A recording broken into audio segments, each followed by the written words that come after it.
ఇప్పటికీ ఎందుకు వాళ్ళు రూల్ మేకర్స్గా ఉన్నారు? వాళ్ళ దగ్గర ఎంత శక్తి ఉంది. ఆ శక్తి ఏంటంటే ఏమైనా వాస్తవమైందా, మన కళ్ళకి కనిపిస్తుందా? కాదు, కల్పితమైనటువంటివి.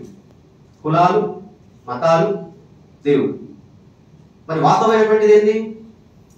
ఈ దేశ జనాభా, వనరులు, ఆర్థిక వ్యవస్థ, అభివృద్ధి. రాజకీయంలో ఇదొక కోణం, ఇదొక కోణం.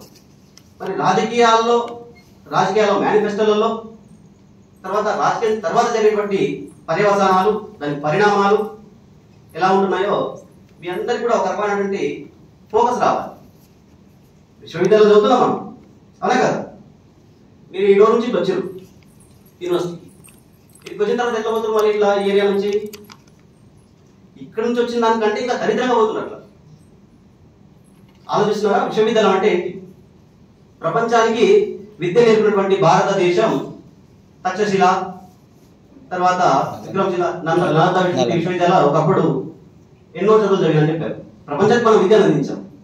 మరి ఈ రోజు విద్యలో శాస్త్ర సాంకేతిక పరంగా మనం ఎక్కడ ఏం లేదు. మహనీయుల చరిత్రలు అంటే మహనీయుల చరిత్ర కాదు మనకు కావాల్సింది, అవునా కదా? మనుషులు అన్నాక పుడతారు, చస్తారు. మనుషులు అన్నాక, జంతువులు అన్నాక పుడతారు, చస్తారు, పిల్లలు అంటారు. కాకపోతే వాటన్నిటిని కూడా మూలంగా, కేంద్ర బిందువుగా సమస్యలన్నింటినీ అర్థం చేసుకునేటువంటి విధంగా జ్ఞానాన్ని పంచేటువంటి, జ్ఞానాన్ని ఉత్పత్తి చేసేటువంటి శక్తికి ఒకటి ఉంటుంది. ఆ శక్తే మహనీయుడు. మరి దాని నుంచి మనం కొంత నేర్చుకోవాలి కదా, అవునా కదా? ఒక ఇన్సిడెంట్ ఏమైందంటే, లాస్ట్ టైం మనకి హైదరాబాద్ మిమ్సిల్స్ గవర్నమెంట్ హాస్పిటల్, దాన్ని చేయమైంది ఒక ఆయన ఉన్నాడు. ఆయనకి హెల్త్ బాగాలేకపోతే ఆయన ఎక్కడ తెచ్చుకున్నాడు సార్? హెల్త్ ప్రైవేట్ హాస్పిటల్కి వెళ్ళి. గవర్నమెంట్ నడిపించేటువంటి వ్యక్తి, గవర్నమెంట్ హాస్పిటల్ నడిపించేటువంటి వ్యక్తి ప్రైవేట్కి వెళ్తున్నాడు. ఇక్కడ ఇంకో విషయం, ఈ గవర్నమెంట్ నడిపించేటువంటి ఎంతో మంది వ్యక్తులు వాళ్ళ పిల్లల్ని గవర్నమెంట్ ఇన్స్టిట్యూట్లో చదివించట్లేదు, అవునా కదా? మరి మహనీయుల ఆశయాలు ఎప్పుడు మంచిగా జరుగుతాయంటే, ఫర్ సపోజ్ మీ అమ్మగారికి హెల్త్ బాగాలేదు, మీరు పోయి గవర్నమెంట్ హాస్పిటల్లో మందులు రాశారు.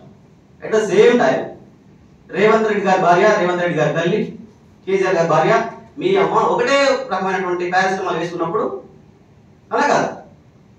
మీ పిల్లలు వాళ్ళ పిల్లలు ఒకటే అంగన్వాడీలో జరిగినప్పుడు, మీ పిల్లలు వాళ్ళ పిల్లలు ఒకటే స్కూల్లో జరిగినప్పుడు, మీరు వాళ్ళు సమాన స్థాయిలో, సమాన హోదాలో ఉన్నప్పుడు, అర్థమవుతుందా? మరి అట్లా ఎందుకు లేదు? ఎందుకు లేదంటే కృత్రిమ కొరత ఒకటి ఉండదు. కృత్రిమ కొరత ఎటువంటిదంటే, నిజానికి 25 సంవత్సరాలు 24 సంవత్సరాలు ఉన్నటువంటి ఒక వ్యక్తి ఈ దేశానికి పట్టుకున్నా, ఈ దేశానికి అత్యంతమైనటువంటి విలువైనటువంటి వనరు ఏదైనా ఉందంటే యువత. ఆ యువత ఏం చేస్తుంది? ఇప్పుడు 15,000కి, 12,000కి, 18,000కి జాబ్ చేస్తుంది. మన ప్రభుత్వాలు ఏం చెప్తున్నారంటే వేరే దేశం నుంచి పెట్టుబడులు తీసుకొచ్చి అని చెప్తున్నారు. మరి ఆ పెట్టుబడులు వేరే దేశం వాడు ఎవడో వచ్చి ఇక్కడ పెట్టడం